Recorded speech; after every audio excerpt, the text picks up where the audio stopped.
Hello everybody and welcome to the United Stand. This is your Ole Gunnar Solskjaer press conference reaction for Real Sociedad. And whoever thought this was just going to be a straightforward game with not a lot of drama and not a lot of things spoken about in his press conference, you're wrong. He's been asked a couple of questions about transfers. Erling Haaland, looks like Juan Mata's going. He was asked about Dean Henderson, and that's away from the game itself, which has also delivered some issues for Ole Gunnar Solskjaer. And a real opportunity to rest players may no longer even be a possibility. Van der Beek and Cavani not fit, not back training, which gives big ramifications for the Chelsea game, and realistically hinders us. He was asked the question, will Amad Diallo or Shola, I'm just going to call him Shola for this one, Shoretiri start? And he said, I'm not going to tell you. And I think on Sunday he said it would be unfair to start them. But we've got a big problem in this game now. There is no Van der Beek. There is no Cavani. We need to rest players. We've got a big game against Chelsea at the weekend. We're 4-0 up. You know, giving people like Bruno Fernandes and Marcus Rashford even 10 minutes is a waste. They could end up starting this game now. So it's interesting. It is interesting, isn't it? I mean, look, I can still construct a team, and I think you should go with this team and rest as many players as possible. Obviously, Henderson in goal, Williams at right back, Twansebi and Bailly centre back, and Tellez at left back. That rests your whole back five.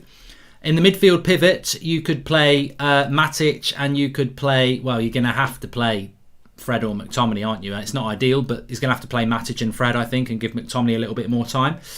Number 10 can be Mata. Rest Bruno. On the left, you could play. You could do what I was going to do. You could play Diallo.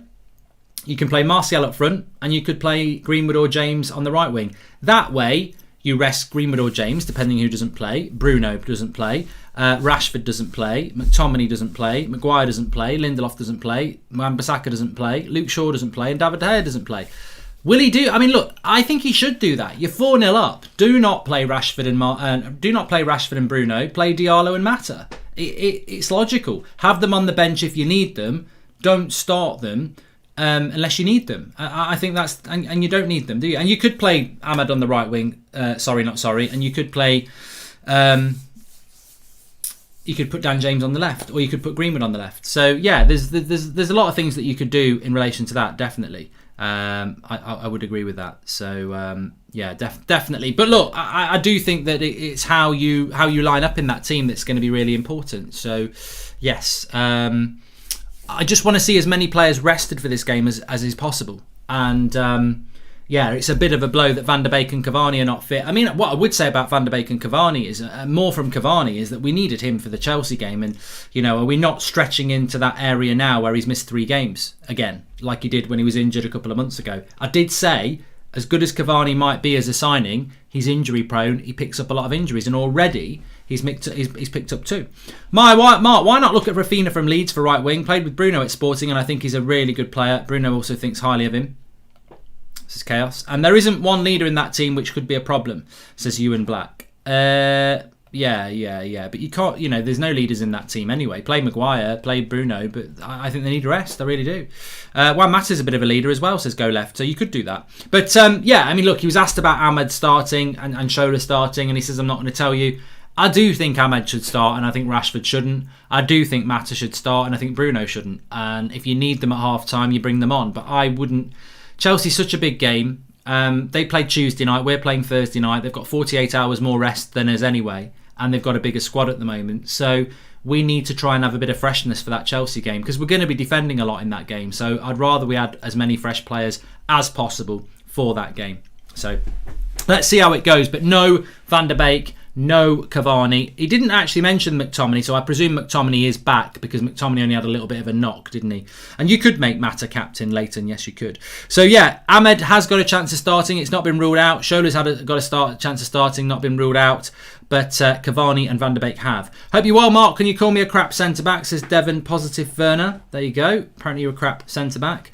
And I agree, but I don't want it too difficult for us, says Louis. But we're 4-0 up, Louis. Like, we're 4-0 up. And Chelsea, What irritates me about some people in our fan base is they want to see their favourite players playing every game, but then if we lose to Chelsea, they'll be like, you should have rested players. If you can't rest players who've... And it's not just about resting them for Chelsea, it's about resting them for the last 3 months. Like, they've not had a break at all in 3 months. And here is an opportunity to give them a week off playing first-team football.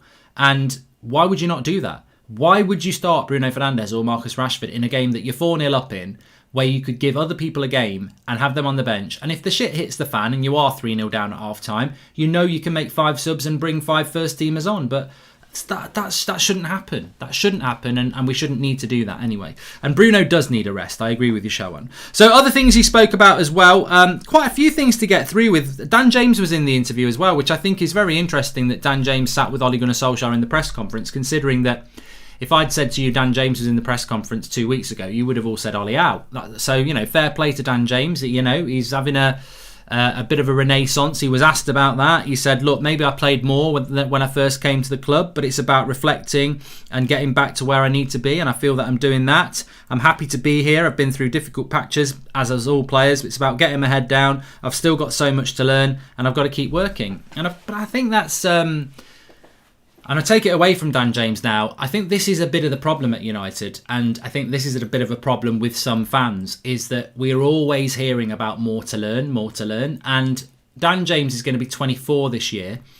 You expect young players to need time to learn. And I think Dan James and maybe a couple of other our players, it's like, well, how long are we going to wait for you to learn when we need you to be ready now? And when you look at Manchester United in general, I mean, Ollie said it in his last press conference, we're a work in progress. You've got to give the coaches time to implement their plans. Those coaches have been here 18 months. Tuchel's barely been at Chelsea 18 days, and they are playing Atletico Madrid off the park in relation to their passing and possession and movement. So I'm not aiming this at Dan James at all, but I do think it is quite an interesting point that we are being told to always wait. It's always wait for the next bus.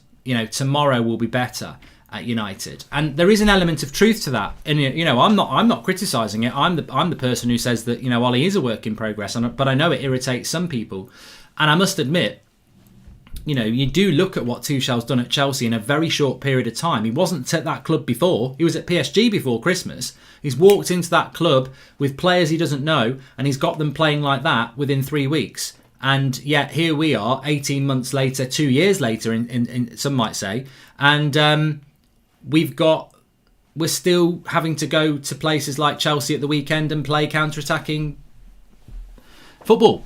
We still don't see these patterns of play, and I think that Dan James and many others are also part of that, aren't they? Because they are players that have still got so much to learn. United are always got a lot to learn, and you do wonder at what point do you say, well, not many managers get 3 years to still be learning, and not many players get 3 years to still be learning. I'm not using Dan James as the example there, but what I'm saying is that should we be expecting more?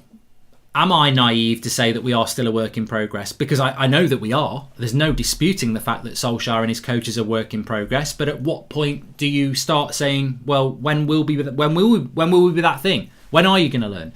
Mark, it's hard for a manager to apply their style without the players he needs to play in that style. It falls on the board again, says Rossi United. Fair point. Try Galbraith tomorrow with Fred, says Fira. I don't think that would be a good idea. I don't know about that. I don't think it would be a good idea, because Real Sociedad are still a good team. They've still got good players. I mean, we did very well against them last week. I was very impressed. But, we can't just chuck a load of youngsters in there and say, crack on with it. You could get turned over 4-0. So we can't invite them too much. But I would start Diallo, definitely would. Injuries we've spoken about. Let's move on. Marcus Rashford tomorrow, 5 years to the day that he made his debut for Manchester United for Van Gaal, and he scored those 2 goals. Amazing that it's 5 years. It does feel like 5 years, but then it doesn't. It's one of them, isn't it? And Ollie was asked about that, and he said that the progression, he knows what's required, Marcus Rashford, both on and off the pitch. And he's living proof of what we're all about at Manchester United. Whether you're a 12-year-old, 14-year-old, 16-year-old, 18-year-old signing for Manchester United, Marcus Rashford is living proof of what this football club's about, which is you can end up as a really important player for Manchester United as a youth player at Manchester United. So big up for Marcus Rashford in relation to that.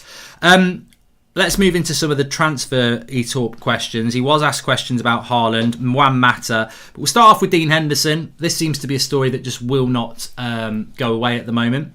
He spoke about Dean Henderson and was saying, is it a headache having Dean Henderson and David De Gea at the club? Well, Ollie answered it in a way where he said that it's not a bad problem to have, is it, having two fantastic goalkeepers? And I did feel that Dean Henderson's performance last week was really assured and against Sociedad. But I personally don't think this is a good problem for Ole Gunnar Solskjaer to have. I think whether you're a football manager or whether you're a football manager for real, having two very good goalkeepers that you'd happily play one every single game is a headache, because the reality is, if you're Manchester United manager, if you're Ole Gunnar Solskjaer, realistically, you don't really want to be thinking about your goalkeeper. You're like, David, you're never going to get injured. You're the goalkeeper. You're playing against Sociedad. You're playing against Chelsea. You're playing against Palace. You're playing against Man City. But he hasn't got that. He's got a situation where Dean Henderson was one of the best goalkeepers in the country last year, and David De Gea is our most expensive player, but best paid player. He's got two goalkeepers. He's got one spot. It is a headache. It's not a nice headache to have, because it's a nice headache to have when you've got two strikers playing for one position and they're both scoring lots of goals, because what you do is, if the striker hasn't scored after an hour, they know the other one's coming on. You can sub them. Goalkeepers, it's not a good headache to have two good goalkeepers, because you're not going to sub your goalkeeper. And, also goalkeeping is about concentration and confidence. So if you pull the plug on a goalkeeper and then you're relying on the other one, they might be nervous as well. So it's not ideal. We never should have done this. It's not an ideal situation at all. It's not a good headache to have. And ultimately, whether it's Dean Henderson or David De Gea, one of them should be playing Thursday, Sunday, Thursday, Sunday, Thursday, Sunday, because that's what goalkeepers do. Most of the appearance records are broken by goalkeepers because they play every game. So it's not a great issue. It is an issue, and it continues to be an issue, but what happens with it, I don't know. Gabriel Noel says, for me, when Ollie gets a CDM, a centre-back and a right winger is where the work in progress talk should end. Ollie will have the players he needs for his style and should show it. Well, Gabriel, I think that goes back to what Rossi was saying as well, that will he ever get that? Will Ole Gunnar Solskjaer ever get that? And that's the issue, isn't it? Whilst he doesn't get the players we know he needs, he's always going to be a work in progress, isn't he? Mark, we don't need a new centre-back. We've got Phil Jones, says Matthew Football. Best we move on that from. He was asked about Juan Mata as well. I'm going to move on to Erling Haaland, because he got two questions about Erling Haaland. He was asked about Juan Mata, and he said that Juan Mata has got a year left on his contract. In the summer, there's an option for another year, but there has been rumour of Italian clubs looking at him. I personally thought Ollie would just come out and say Juan Mata's a really important part of the team, and that's how I see it. I'm not going to get involved in any speculation. There's no need to. But what he actually said was, I'm not surprised there's interest in Juan Mata. He's a fantastic player and a fantastic human being. And obviously he can talk to other clubs if he wants to, and we've got an open dialogue. Now, it wasn't. I don't think I've got that word for word, to be honest. But he definitely said, he could be talking to other clubs.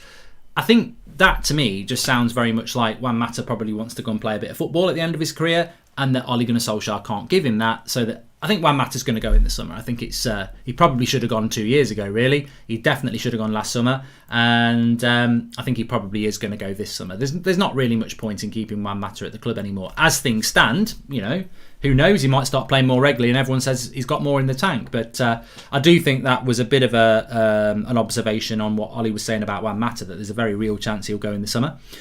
Arito says, I wasn't live for your last video about Dean and Dave. I do think David is better, but if you do have the option to sell David, would you sell Dean? Maybe a buyback clause could be good. I think Dean Henderson's the goalkeeper that's got to go for many reasons, really. But the main one being we can't sell De Gea. He's too expensive to sell. Every top athlete has to keep on learning and improving or he's finished, says Auden. I think they might be Ole Gunnar Solskjaer's words, actually. And also, he was asked about Erling Haaland. I don't know why he got two questions on Haaland. We're not playing Dortmund. We're not playing a Norwegian club, but I think one of them was from a Norwegian journalist.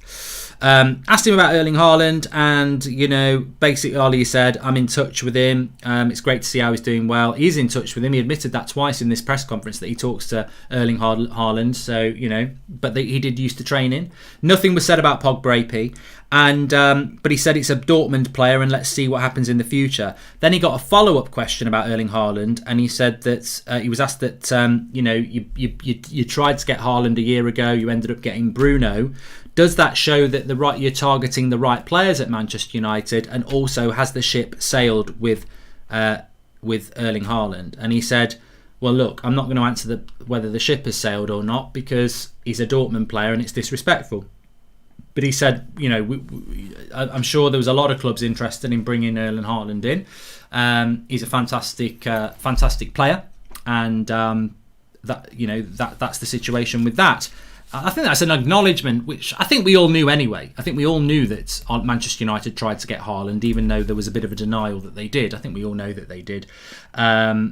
But, I mean, even Fabrizio Romano has just tweeted about it. I think he's quoting Ole Gunnar Solskjaer himself. Haaland, I can't speak because he's with Dortmund and it's disrespectful to talk too much about it. Everyone would say you'd take the best players in the world. We wish him well at Dortmund. Then let's see what life will bring later on.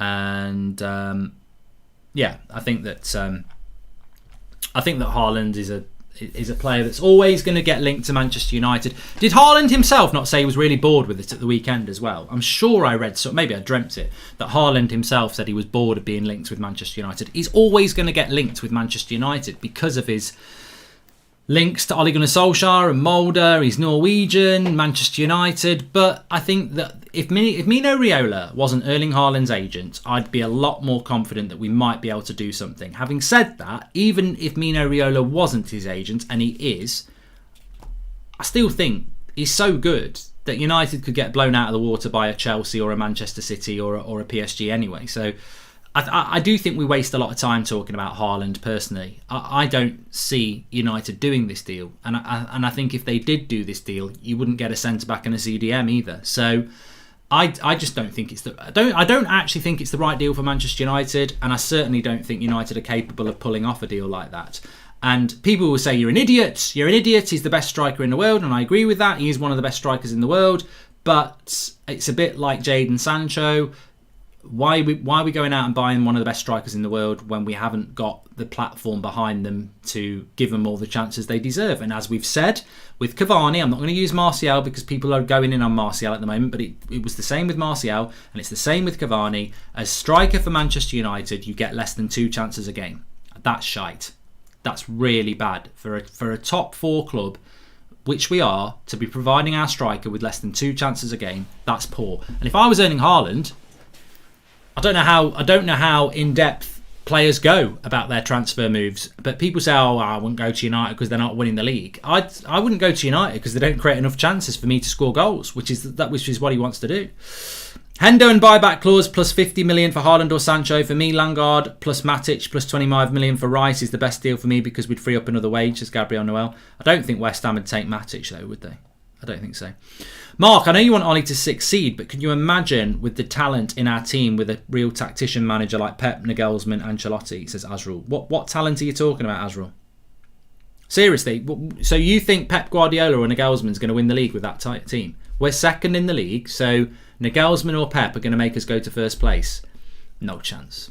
You got no chance. So look, we might play better football with those managers. I'm not going to argue with that. But you're not finishing any better than second, because I'll tell you what you're saying to me there, unless I've got it wrong, is that team we've got at the moment is good enough to win a title. Well, I'm telling you it's not. I don't care who manages the team. It's not a title winning side, because you can't say we desperately need a centre-back, we desperately need a CDM, we desperately need a right winger, and then say, but yeah, if you gave the job to Pep, we'd win the league. Pep couldn't win the league with Southampton. He can't win the league with Everton. He can't win the league with Manchester United. He probably could win the league with Liverpool with all their injuries back. I'm not so sure he could win the league with Chelsea, but they have got a better squad than us, I believe. But no, you still got to bring the players in. You've got to give him till May. We've got to give Ollie till May anyway, but you've still got to bring the players in. Somebody said it's the coach. I disagree. If you think it's the coach, that's up to you. Welcome to the world of having an opinion. That Man United. What I would say about that is, if you think that it's down to the coach that we're not winning the league, you think that McFred and you think Maguire and Lindelof are good partnerships, then do you? Bullshit. No way. They're not title winning partnerships. They're not. And until we have those partnerships, I don't think you can truly go in on the coach.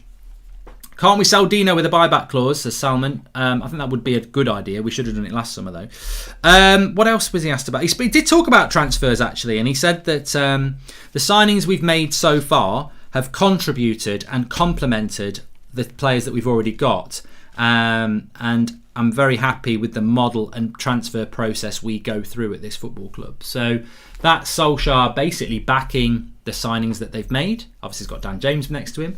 And the process they go to buy players, which is what he's going to do. I don't take that statement from Solskjaer and think, yeah, we're heading in the right direction. I don't believe he thinks that. So, but as I've said so many times, I've got no problem with Solskjaer coming out and saying he's happy with the transfer process they go through and he's happy with the players that he's brought in, because he's going to say that. He has to say that because it's a public backing of his employers, and if he doesn't publicly back them, they'll sack him. So, I've got no problem with that, but the process Manchester United go through for transfers is not good.